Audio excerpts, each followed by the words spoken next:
passé un bel automne. Ah oui, très occupé, mais très bel automne. J'espère que tout le monde en a bien profité. Que la chasse a été bonne aussi. Ah oui? Es-tu allé à la chasse? Moi, je suis pas allé à la chasse, mais je sais qu'il y a beaucoup de gens qui étaient dans le bois ces dernières semaines. Oui.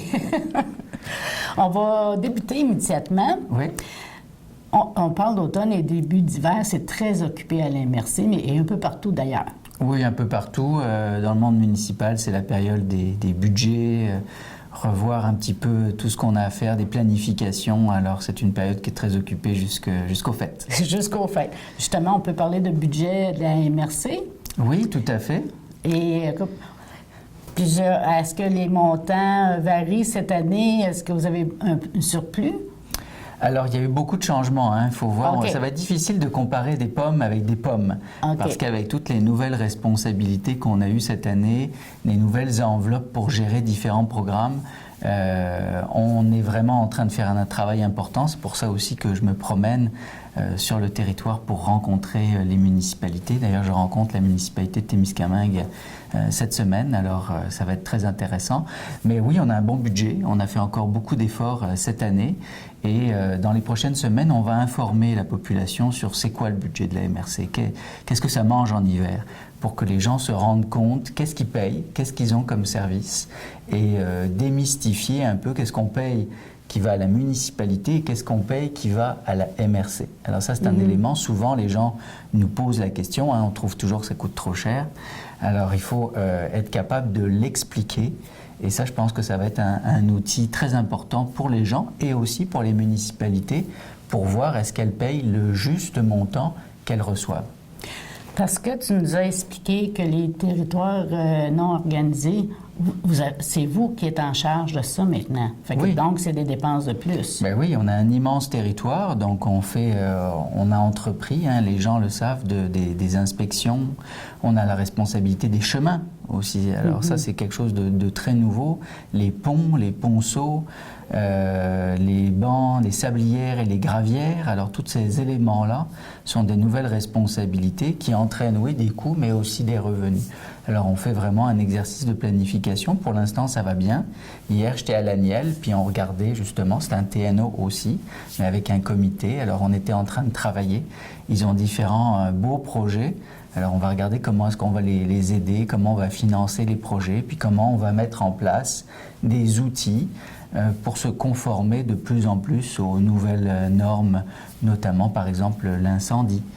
Alors c'est sûr qu'il y a des choses où même si on est dans TNO, il faut quand même avoir des services minimaux pour s'assurer que sa maison ne brûle pas, être capable d'avoir de l'assurance aussi sur ses biens. Alors c'est des choses comme ça qu'on travaille. Mais oui, je m'attends à avoir un bon budget. On va le présenter au maire à la fin de novembre. On va avoir des réunions de travail. Mais actuellement, avec ce que je vois, je n'anticipe pas de forte hausse au niveau de la MRC. Depuis quelques années, il y a des coupures partout. Est-ce que c'est maintenant stabilisé pour cette année ou il y a encore des coupures? L'année dernière, donc l'année qu'on finit, on a eu des énormes coupures. Ça, on ne se le cache pas. Mais ça nous a obligés à réfléchir différemment, à trouver aussi d'autres sources de revenus. Donc oui, on a dû pédaler très fort, comme on dit, là. Mais moi, je suis très fier là, du budget actuel de la MRC. Quand il sera adopté, on viendra l'expliquer ici. Et on viendra vous dire exactement quel est le pourcentage. Je suis en train de faire des beaux tableaux pour dire, ça va pour les matières résiduelles, ça va pour ci, ça va pour ça. Ça, je pense que c'est intéressant que les gens se rendent compte parce qu'il y a de plus en plus de choses qu'on fait en collaboration avec les municipalités pour éviter des dépenses. Alors ça on a fait tout un exercice avec le monde municipal et ça permet d'avoir des résultats quand même intéressants. Ça va peut-être éclairer les gens à quoi sert la MRC, justement. Oui. Depuis qu'on fait ces entrevues avec vous, là, on réalise, puis les gens nous appellent, puis nous disent ça, c'est pas clair, ça, on comprend pas bien. Est-ce que la MRC peut nous aider dans tel et tel dossier? Puis souvent, on leur répond oui. Et les gens sont surpris. Alors, j'ai eu dernièrement aussi des citoyens de Kipawa, TNO, là, qui ne savaient pas trop à qui s'adresser. Puis on les a aidés dans leur processus pour leur camp de chasse, des transferts, des choses comme ça. Alors, oui, vous nous avez donné un bon coup de main à réfléchir sur nos objectifs, nos responsabilités, puis de mieux expliquer les choses. Je sais que les municipalités le font déjà depuis longtemps, mais là, c'est à la MRC de le faire. C'est bien que les gens vous appellent pour poser des questions, mais tu te promènes, là, et tu fais une concertation auprès de toutes les municipalités. Je fais le tour, là. Je fais beaucoup de kilomètres. Là, ce soir, je suis à Moffett. Demain, je suis à Témiscamingue. Alors, après-demain, je suis à Ville-Marie. Alors oui, on se déplace, mais c'est fort pertinent. Ça permet aux gens d'abord de poser des bonnes questions et puis d'apporter des pistes de solutions qui sont très intelligentes la plupart du temps. Alors, j'ai rencontré les EC aussi la semaine dernière. Alors, les gens ont une vision, ont une connaissance de leur territoire que moi et mon équipe, on ne peut pas connaître tous les détails. Alors, en ayant ce genre de tournée, de collaboration, eh bien, on peut se dire, ah bah oui, tel dossier, c'est important. Le commerce interprovincial entre les deux frontières, c'est important. Les problèmes de transport sur le territoire, transport collectif, les résidences de personnes âgées. Il y a énormément de dossiers qui sont abordés comme ça, des regroupements municipaux aussi. On en a parlé. Alors oui, il y a des dossiers peut-être que nous, on met un peu de côté, mais qui, pour les municipalités, les citoyens, sont extrêmement importants. Alors, ça permet de les remonter en haut de la pile. C'est bien parce que les gens, comme on dit, bon, vous êtes occupés, vous avez plusieurs dossiers en main. Il y a une expression qui dit quand on ne voit pas la forêt quand on a le nez collé sur l'arbre. Absolument. C'est là que les cloches sonnent quand vous parlez aux gens. Oui, tout à fait. On a parlé, même on parle de la forêt, mais on a parlé de transport de bois, de vente de bois à l'Ontario. On a réussi des choses là avec la compagnie Tembec. Alors, il y a des choses qui sont fort pertinentes, qui peuvent avoir un gros impact, mais nous, si on ne le sait pas, eh bien, on ne le fait pas. Alors, en ayant ces collaborations, j'invite les gens, ils peuvent continuer à nous appeler, à nous envoyer des courriels. On y répond et c'est toujours intéressant. Puis il y a des petits groupes aussi qui veulent nous rencontrer. Eh bien, on peut venir, il n'y a pas besoin d'être une municipalité. On rencontre des groupes, soit de personnes âgées, soit des plus jeunes aussi, même dans des écoles. Alors c'est intéressant. On est disponible pour faire ça. C'est très bien. Moi, j'ai fait mes devoirs parce qu'en tant que citoyenne, la gamme, ça ne me disait rien. Ah, le GAM. OK? Là, j'ai dit, bon, il faut que je vérifie qu'est-ce que c'est. C'est Groupe d'animation du milieu municipal et économique. Mais ça mange quoi, une bière en bon québécois? Ça mange quoi, une bière? Vous savez, pour ceux qui ne sont jamais allés à des conseils municipaux ou des conseils de MRC, il y a énormément de dossiers. Et on passe vite. Ça passe vite. Hein. On a parfois 20, 25 points à l'ordre du jour, 30 points à l'ordre du jour. Et 2 à 3 fois par année, on essaye de prendre un temps sur un dossier particulier. OK. Hein. Alors vraiment, une problématique particulière sur laquelle, d'abord, on doit avoir des experts qui viennent nous expliquer ce qu'il en est, et puis permettre aux élus de se faire une tête, de comprendre bien la situation. C'est ce qu'on va faire jeudi à Ville-Marie. On en a un sur l'agriculture, l'agroalimentaire, mais tout l'aspect des règlements. Hein, Okay. on a entendu parler des porcheries, pas mal. Oui. Alors, est-ce qu'on a le droit de faire ça? Est-ce qu'on n'a pas le droit? Comment on peut encadrer un développement durable d'industrie agricole, d'industrie porcine ou d'autres types d'industries agroalimentaires? Alors, il y a des experts qui vont venir de Québec, du ministère de l'Agriculture, d'entreprises privées, du ministère des Affaires municipales pour nous outiller les élus. Il y a une très belle délégation, même s'il n'y a pas d'agriculture, là, il y a une belle délégation de Témiscamingue et Kipawa, mais eux qui sont intéressés à tout ce qui est le volet des érablières. Oui, c'est vrai. Les produits forestiers non ligneux, les champignons, les petits fruits. Ben, il y a des moyens de favoriser le développement et de connaître, est-ce qu'il y a un potentiel économique, hein? On a dit groupe d'animation et économique. Alors il y a un agroéconomiste qui va venir nous faire une présentation des potentiels de développement et de l'impact de l'agroalimentaire sur notre économie. Alors ça, c'est des chiffres qu'on n'a pas, ça va être très intéressant. Donc on va passer là toute la soirée, là, de 5 heures à tard, là, à très tard même j'imagine, à discuter de ce point-là en particulier pour le ramener après à une autre table des maires sur lequel on ira un peu plus vite. Ceux de Vert-Forêt, c'est un exemple parce que les autres, ils s'occupent justement des champignons, des petits fruits, etc. Et au niveau économique aussi. Oui, et il y en a beaucoup dans le secteur sud, mais on ne les connaît pas. Mais non, parce que alors, moi, j'ai juste dans la tête Vert-Forêt. Oui, ben moi j'ai rencontré, c'était des cueilleurs de champignons qui viennent de North Bay, qui viennent ramasser des champignons ici. Ah! Il y a des gens qui ramassent des branches pour faire des huiles essentielles. OK. Il y a beaucoup d'érablières. Hein, et il y a eu un développement dans le secteur sud au niveau des érablières. Il y a des énormes érablières qui sont très intéressantes, mais qu'on connaît peu. Alors, il y a vraiment un potentiel ici. D'ailleurs, si jamais il y a des gens intéressés à développer quelque chose dans le secteur sud du Témiscamingue, on a beaucoup de données.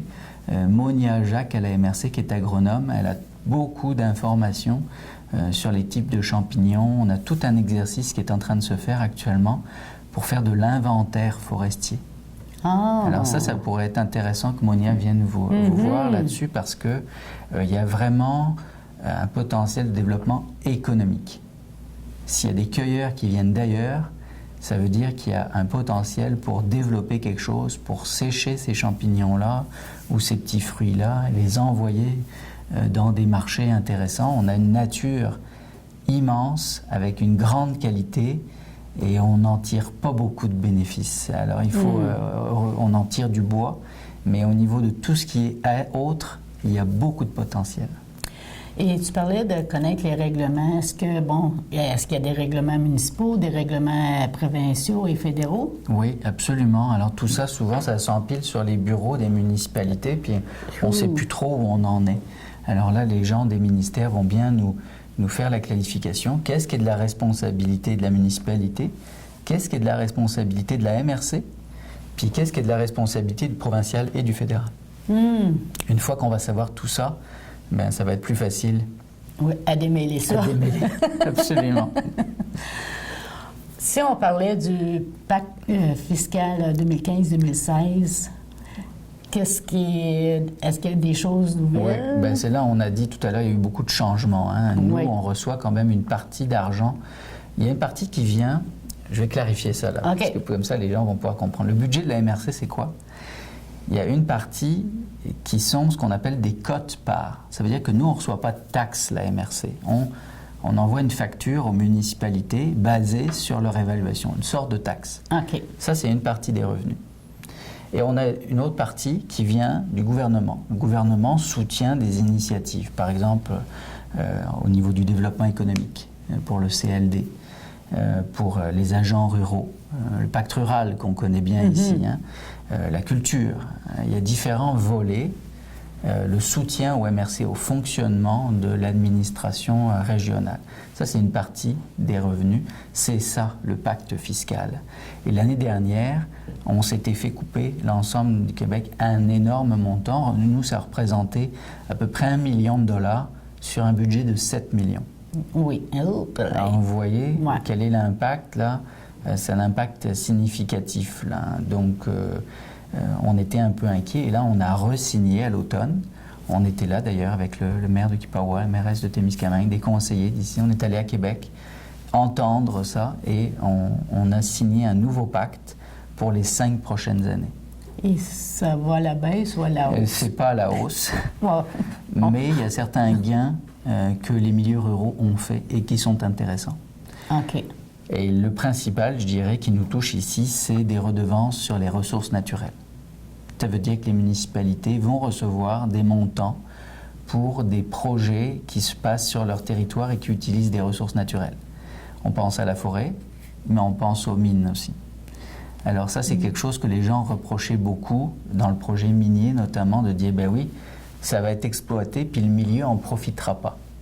Ben là, c'est clair, il y a un nouvel règlement qui fait qu'il y a une partie, c'est difficile de donner un montant parce qu'on n'a pas encore les volumes et les projets, mais s'il y avait par exemple une relance au niveau forestier de l'usine à Kipawa, ou s'il y avait un projet minier, les municipalités impactées recevraient un montant d'argent pour se développer, pour s'assurer que tout est conforme, pour se donner des possibilités d'encadrement. Donc ça, c'est très intéressant. Ça fait peut-être 20 ans qu'on demande ça, puis là, on l'a. Alors ça, c'est une bonne nouvelle. Ça va nous permettre de faire des choses aussi en forêt, améliorer des chemins, travailler avec la faune. Alors ça, c'est des éléments qui sont très importants. Puis le deuxième grand gain, je vous dirais, c'est pour les petites municipalités dévitalisées.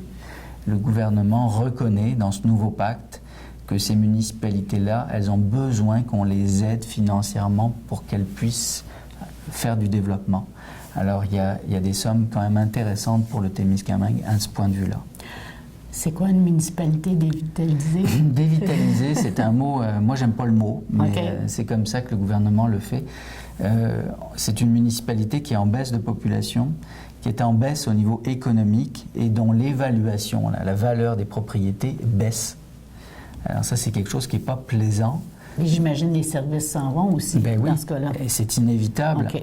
Alors, Témiscamingue et Kipawa ne sont pas des municipalités dévitalisées, mais il ne faudrait pas qu'elles le deviennent. Alors, il faut travailler aussi, parce qu'on le sait, on a déjà parlé ici, on a perdu beaucoup de population, on perd des commerces, on perd des choses comme ça. Alors, il faut s'assurer de développer, donc on participe.